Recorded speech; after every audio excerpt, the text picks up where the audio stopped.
Hi guys! Today, samahan nyo kaming kunin yung aming travel trailer sa Palmer, Alaska. At syempre, isi-share ko din sa inyo yung mga beautiful scenery na madadaanan namin dito at kung ano-ano pang mga kaganapan na aming gagawin habang nagmamaneho kami from Delta Junction papuntang Palmer. Dito sa Alaska, kapag summer, maraming road construction projects yung nagaganap. Kagaya na lang itong nadaanan namin. Gumagawa sila ng bagong tulay kasi a few years ago na wash out yung area na to kaya gagawa sila ng bagong tulay at bagong daanan. Nakakabilib lang kasi itong dinadaanan namin ngayon is temporary lang siya na road. Gumagawa talaga sila ng temporary na kalsada para hindi masyadong maabala yung mga tao at makapag-focus sila sa kanilang project. Tapos meron din silang taong nagbabantay sa magkabilang dulo ng daan na nagko-control ng mga sasakyan or traffic para maiwasan ang aksidente, tinatawag nila dito na flagger. Anyway, tingnan nyo naman yung view sa unahan namin. O, diba ang ganda? Mga 30 minutes away lang ito galing sa amin. So, mga sumusobra lang siguro ng mga 30 miles yung distance galing sa amin. At dito kami lagi pumupunta para mag-hiking, mag-unwind, at kung ano-ano pang mga summer activities namin. Daan naman tayo sa Summit Lake, isa sa mga paborito kong scenery din na dinadaanan namin dito pag pumupunta kami palagi sa Anchorage. Kasi every time na dumadaan kami dito, parang nakatingin lang ako sa postcard kasi ang dami ditong mga cabins at tapos yung background ng mga bundok at yung Summit Lake nga, sobrang ganda talaga tingnan. Minsan yung video can't do enough justice kung anong kaganda yung lugar dito na nadadaanan namin. Grabe, after 3 hours ng drive, ang next town galing Delta Junction is Glenallen. So, nandito kami. Nagpapagas muna ng aming truck. Grabe, ang dumi ng windshield. Yan yung visitor center. Dito yung pump ng gas. Tapos may store din dyan na natabunan ng sasakyan. Naglinis muna ng windshield na sobrang dumi. So, yan yung store dito sa Glenallen at yung gas station nila. Dumadaan dito yung mga tao galing sa Anchorage at Valdez. Grabe yung price ng gas dito. $4.49 a gallon. So, after 5 hours of driving, nakarating din kami sa Palmer. Ganito yung itsura dito. Ang ganda din ng scenery kasi nakapalibot din dito yung mga kabundukan. At dito kami nag-park sa my cars, malapit sa my Fred Meyers, para i-meet up yung pagbibilhan namin ng travel trailer. Yeah, is this thing like slides down and then the bed goes right there? Yeah, it folds up.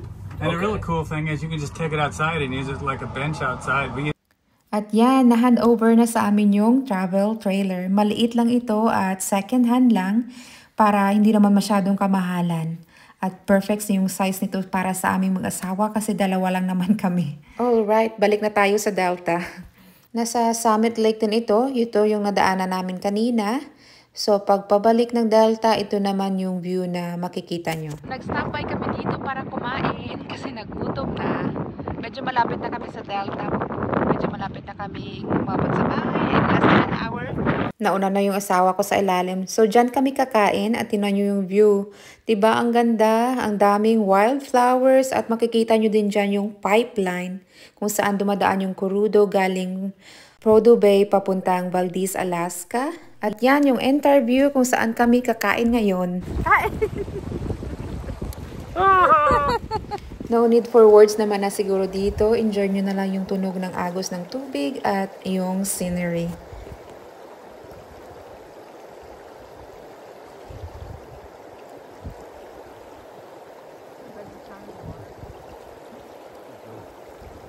So, dyan lang yung highway. At tapos dito sa gilid, tingnan nyo, may spring. Mag-refill ako ng aming tubig. Ang linaw ng tubig dito. Let's see. Yan. Yeah. Free water in Alaska. No need na yung ice kasi ang lamig nito. There you go. Model ng Alaska Spring.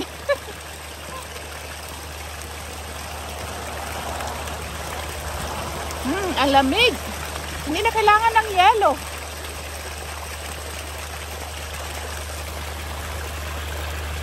After mapawi ang uhaw, drive na naman tayo ulit. Daan tayo sa tinatawag namin dito na Rainbow Mountain. Every summer, enjoy na enjoy ko dito yung mga ligaw na bulaklak kasi sobrang dami ng klase ng mga wildflowers dito sa Alaska. At isa ito sa mga nakahiligan ko the first year I came up here. Nag-stop by kami ulit dito sa gilid ng kalsada kasi gusto kong ipakita sa inyo yung mga wildflowers dito sa Alaska. Tingnan nyo! Ang ganda ng lupin. Wild lang ito. Ito po sa ito mga dandelions. Punta pa tayo dun. Oh, ang dami dun. Oh. Tarin ko kayo dun. Ayan, ang ganda. Amazed na amazed talaga ako dito sa mga wildflowers. Oh, tingnan nyo. Isa sa mga paborito kong wildflower dito sa Alaska, mga lupins. Tingnan nyo. Ang ganda! Oh my goodness! Oh, di ba? Ang ganda! Kuha muna ako ng picture. Kakatuwa!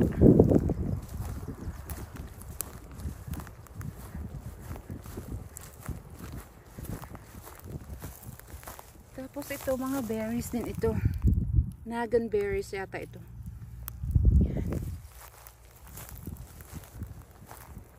Ay, my goodness.